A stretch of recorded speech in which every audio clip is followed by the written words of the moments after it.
అటువంటి వారందరికీ కూడా చక్కగా గొప్ప ఉపశమనం కలుగుతూ ఉన్నది. అయితే కోపాన్ని కంట్రోల్ చేసుకోవాలి. కానీ సంబంధాలు అనేటటువంటివి బ్రహ్మాండంగా ఉండబోతూ ఉన్నాయి. పట్టుదలతో కనుక పని చేసినట్లయితే అసాధ్యం అనుకున్నటువంటి పనులన్నీ కూడా సుసాధ్యంగా మారేటటువంటి అవకాశం ఉంది.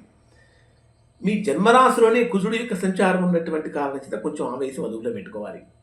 మీ రాశికి ద్వితీయ స్థానంలో, ధనస్థానంలో, వాక్స్థానంలో, కుటుంబ స్థానంలో రవి ఉచ్చస్థానంలో సంచరిస్తున్నాడు.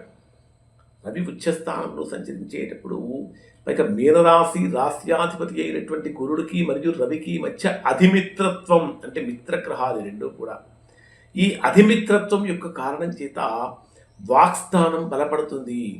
ఇప్పటిదాకా అణిగిమణిగి ఉన్నటువంటి వారు కూడా వాయిస్ రేజ్ చేసే అవకాశం ఉంటుంది. అంటే ఆవేశపూరితంగా కాకపోయినప్పటికీ ఆలోచనతోటి చక్కగా మన తప్పు లేకుండా మనం ఎక్కడా బెండవకూడదనేటటువంటి భావన మీనరాశి వారిలో కలుగుతుంది.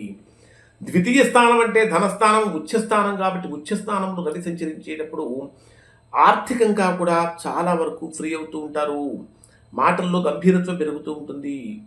రావాల్సిన ధనమంతా చక్కగా చేతికి అందుతూ ఉంటుంది. తృతీయ స్థానంలో సంచరించేటటువంటి శుక్రుడి యొక్క ప్రభావం కారణం చేత సోదర సోదరీమణుల యొక్క సంబంధాలు బాగా బలపడుతూ ఉంటాయి. చతుర్థంలో సంచరించేటటువంటి గురుడి యొక్క ప్రభావం కారణం చేత కూడా బ్రహ్మాండమైన సుఖ సౌఖ్యాలు పొందడానికి ప్రస్తుతం చాలా అనుకూలమైనటువంటి కాలం.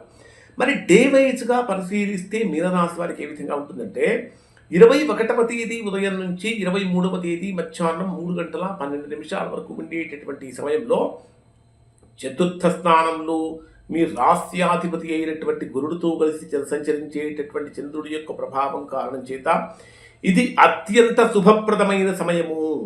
ఇంట్లో శుభకార్యాలు జరుగుతూ ఉంటాయి. తల్లి నుండి పూర్తిగా సహకారం అందుతూ ఉంటుంది. మానసిక ప్రశాంతత లభిస్తూ ఉంటుంది. విందు వినోదాది కార్యక్రమాల్లో పాల్గొంటూ ఉంటారు. కొత్త వస్తువులు కొనుగోలు చేయడానికి ఉత్సాహం చూపిస్తూ ఉంటారు.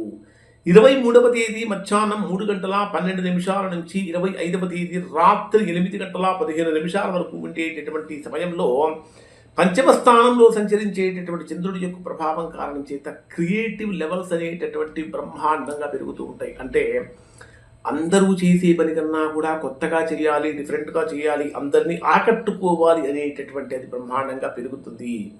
అంటే మనస్సుకు సంబంధించినటువంటి పనులు, మేధోపరమైనటువంటి పనులు చాలా గొప్ప విజయాన్ని పొందుతూ ఉంటారు.